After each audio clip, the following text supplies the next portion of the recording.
Thanks for supporting the channel by clicking the links in the description box. And thank you so much for liking, commenting, sharing, and subscribing. And now let's get into this podversation.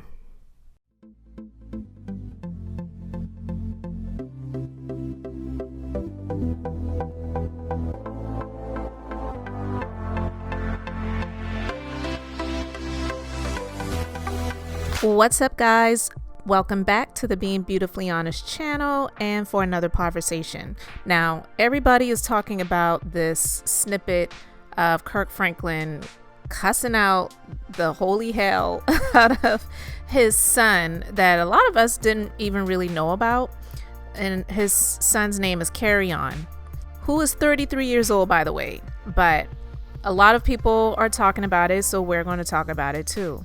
And I just wanted to talk about this because, to be honest with you, I know that there are going to be people in the church, the religious, the black church sector that might be like appalled or shocked by not just the language, but the tone of voice that Kirk had. You know, in this phone call, a lot of people are just used to the public persona of this little short guy dancing on the stage and praising the Lord and singing melodies from heaven and all of that stuff. They're not used to hearing Kirk Franklin talking about possibly stomping a mud hole in somebody. You know what I'm saying? But if you have not heard the recording, then I'm going to go ahead and play it, and then we're going to talk about it. Off a piece of paper. Okay, if you think I'm reading this paper, let me say it like this. When your bitch ass starts getting disrespected, you need to get your skinny motherfucking ass back out the goddamn way before I put my foot in your ass. Because I dare you. I dare you. I dare you. I dare you. Shut the fuck up. I'm old. What's up? I will punch your neck, nigga, if you ever disrespect me. I did it. All right, guys, so you heard the recorded conversation, which I had to listen to several times. One, because the first time I heard it, it was a little bit unclear to me. So I was like, is this even him? I wasn't even sure if that was really him.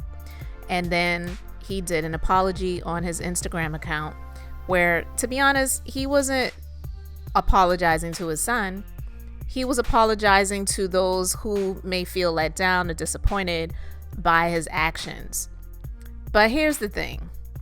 He really doesn't owe anybody an apology. I don't even think he really owes his son an apology in this situation unless we know all of the details.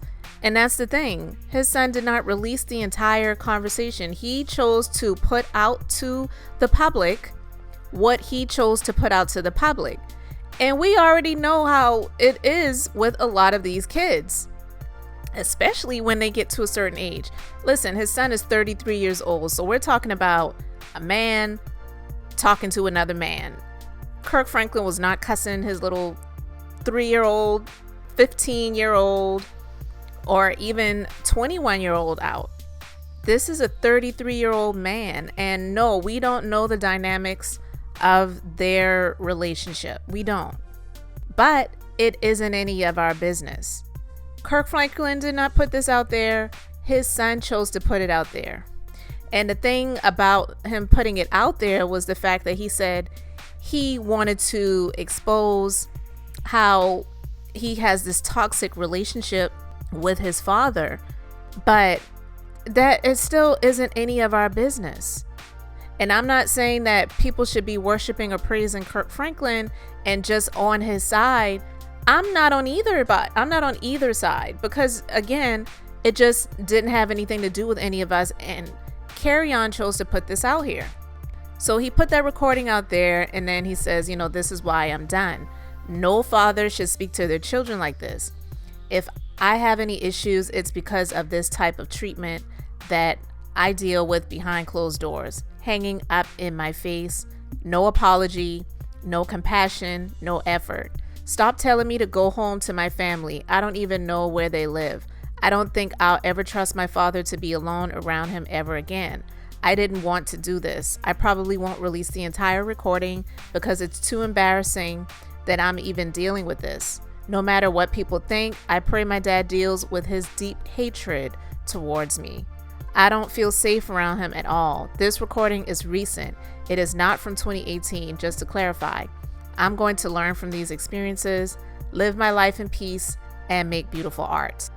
Well, maybe that's something he should have just shared with his, I'm not saying he couldn't share with anyone, but maybe it should have been something that he shared with his friends, with his personal, people that he communicates with. And if one of them leaked it, then that would be a different story. But he chose to put it out there, and it was to expose and embarrass his dad, period. So when he says he didn't want to release the entire recording because it's too embarrassing, well, that part was to embarrass him. It was, because it's not like Kirk Franklin is Dr. Dre. Dr. Dre already has a history of not being one of the nicest people, we'll just put it like that. So to put a recording out there of somebody like Kirk Franklin, the gospel singer, the man who's praising the Lord, and in the religious sector, that was to definitely discredit him and to make him look horrible, and probably to possibly damage any potential opportunities that he may have upcoming, because we already know how that works with people being, especially in the type of industry that Kirk Franklin is in. He can't be doing certain things and be put out there and have companies and brands and deals attached to him if it's going to put a dark spot or a bad reflection on those businesses that are connected with him. So it was probably to hurt his pockets as well as embarrass him, but it definitely was to put his dad out there and to embarrass him. But look, sometimes these kids are so completely disrespectful, you do want to stomp.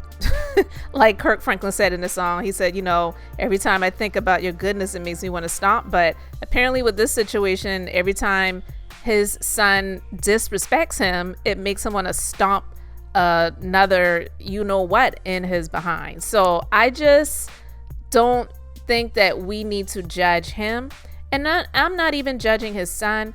I'm just basically saying nobody should really be shocked about this situation, because when it comes to these public personas, that whether you're in entertainment and you're in the Christian community or the secular community, people have a persona that they put out there.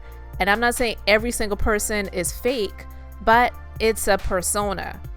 They're usually not 100% who they are to us, because it is a persona. And Kirk Franklin has a persona.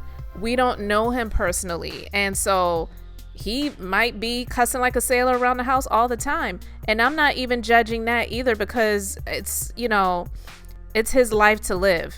And him cussing out his son, we really don't know what drove him to get to that point. It didn't just sound like he was just having a regular conversation with his son, and he was cussing like a sailor, and every other word was F you and N-word this and B that, and and that type of stuff. No, he apparently heard some things that his son said to him that drove him to get to the point where it's like, what? Enough is enough.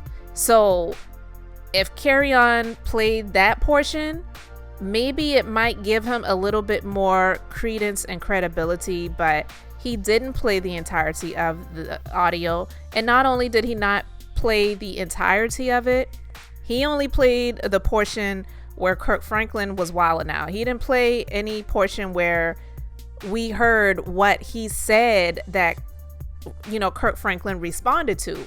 What did he say that he responded to? And again, just asking the questions, not taking either person's side, because I don't have a dog in the fight. Thankfully, it has nothing to do with, my situation, but it would have been nice to know, just for reference sake, what actually was said prior to Kirk Franklin saying that. If it was just the entire conversation where Kirk Franklin called him, or he called Kirk Franklin, and then from the moment the call began, Kirk Franklin was just cursing him out, then maybe we could say, whoa, like, dude, what is the deal? What's your problem? Are you on something, or what, whatever. But no, there were things that were cut out, and Carry-On admitted that. He said he didn't want to play the entire recording because it's too embarrassing that he's even dealing with this. So again, what was the motive to put this out there? It was to embarrass, and it was to potentially hurt Kirk Franklin's pockets, period. So anyway, guys, leave a comment in the comment section respectfully, and thank you so much for liking, commenting, and subscribing. And until the next time, I'm just being beautifully honest.